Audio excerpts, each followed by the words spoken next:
So a really unique instrumentation for the Young Rascals. And they had so many big hits.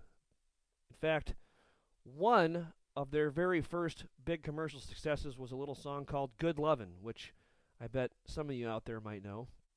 But on the B-side of that single for Good Lovin' was a song that Dino Danelli brought forth to the table and said, hey guys, I bet we could do a pretty cool cover of this song. A little song called Mustang Sally. Have you heard that before?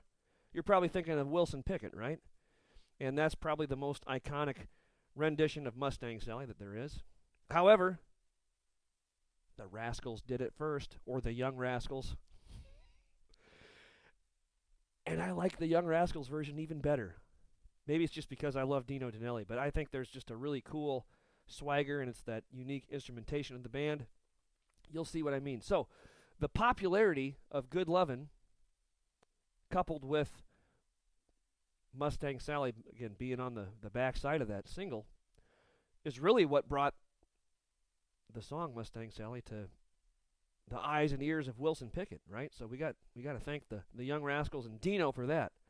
Now, about the drumming. Dino Danelli's drumming, although we can't see him playing on this, you can just imagine, if you think of the footage that I opened this video with in the teaser, you can just imagine him being a showman back there behind the drums. He had lots of flair, right? But, he's putting on a show.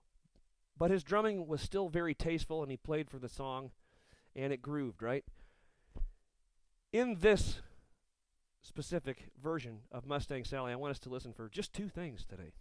Keeping it simple, right?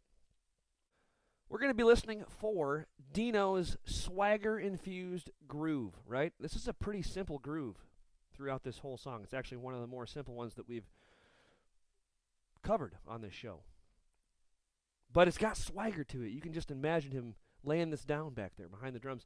And it just gives this song such an attitude when you listen to it. You'll see what I mean. Secondly, listen to how Dino just crafted this groove, albeit simple, to support the song, right? He could have done a lot more, made it a lot busier, but he gave it just what it needed. Not unlike many of his contemporaries at the time, like the great Ringo Starr. And another fun fact, by the way, Billy Joel's drummer, Liberty DeVito, was a huge fan of Dino Danelli and claims that Dino and Ringo were kind of two of his biggest inspirations as far as playing the drums go. But let's circle back, ladies and gents, to the Young Rascals rendition of Mustang Sally.